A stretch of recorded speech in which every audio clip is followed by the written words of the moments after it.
वो राज्य हैं जिन्होंने हमेशा जो है राष्ट्रपति चुनाव में निर्णायक भूमिका निभाई है। अभी यहां पर स्थिति क्या है वो हम आपको एक एक करके समझा भी रहे हैं, बता भी रहे हैं। आइए एक बार फिर से चर्चा का रुख कर लेते हैं। और धीरज जी, कल आपने राष्ट्रपति ट्रंप को सुना था, काफी आश्वस्त नजर आ रहे थे जो बाइडेन पर, काफी उन्होंने एलिगेशन भी लगाए, लेकिन जैसे ही विस्कॉन्सिन उनके हाथ से निकला, मिशिगन हाथ से निकला, तो काफी टेंशन में है, अदालत का भी रुख कर लिया है।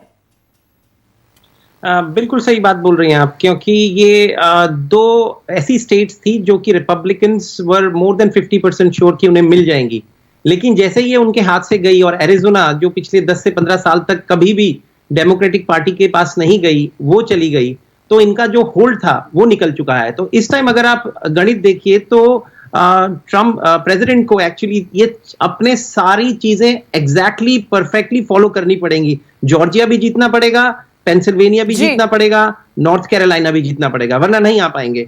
और बाइडेन को सिर्फ एक चीज चाहिए, या तो नेवाडा या पेंसिल्वेनिया में से दो में से एक भी अगर क्लियर कट आ जाता है। और ये जान के आपको हैरानी होगी कि जॉर्जिया का डिफरेंस कम होता जा रहा है। अभी 29,000 है एज ऑफ नाउ। मैंने आपसे 15 मिनट पहले 32 थे, तो हर 5 मिनट में वो काउंटिंग चल रही है और ये गैप ब्रिज हो रहा है।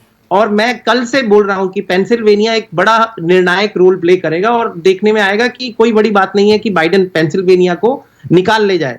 ये बात आपको जाननी जरूरी होगी कि इस टाइम मेल इन वोटिंग जो हुई है, ट्वाइस हुई है, 2 गुना ज्यादा हुई है। 2016 से 64 मिलियन मेल इन वोटिंग हुई है। और कहीं ना कहीं रिपब्लिकन इस बात को लेके एक इश्यू बनाएंगे, क्योंकि पेंसिल्वेनिया में एक काउंटी है जिसका नाम है बटलर काउंटी।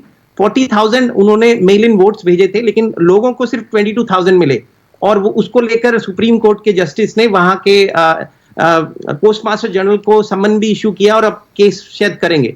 तो काफी ऐसी चीजें निकल के आ रही हैं जिसपे इश्यूज क्रिएट हो सकते हैं। जी बिल्कुल बिल्कुल सही आप कह रहे हैं। जॉर्जिया में बहुत तेजी के साथ बदलाव देखने को मिल रहा है। अपडेट आपने सीधे अमेरिका से दिया है।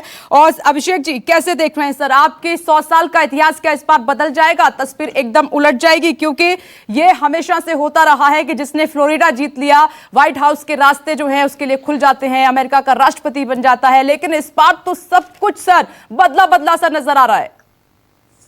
देखिए, वो फ्लोरिडा को लेकर के रहा है हमेशा कि फ्लोरिडा जीतने पे आसान हो जाता है रास्ता, क्योंकि बड़ा स्टेट है, 29 इलेक्टरल वोट्स हैं, तो वो इम्पॉर्टेंट स्टेट रहा है।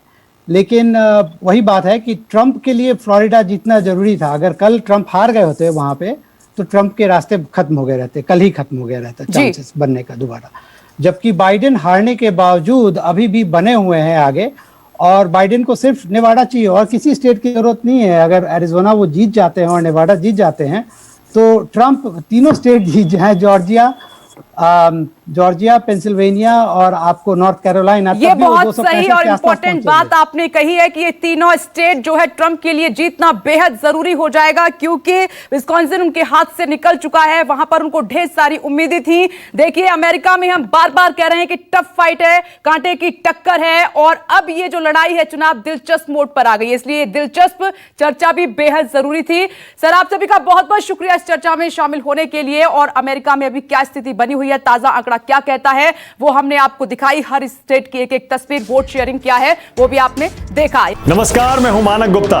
अगर आपको हमारा ये वीडियो पसंद आया हो तो इसे लाइक और शेयर जरूर करें, और हां, हमें सब्सक्राइब और फॉलो करना ना भूलें, ताकि आप देश और दुनिया की कोई खबर मिस ना करें। तो जुड़े रहिए हमारे साथ और देखते रहिए न्यूज़ 24।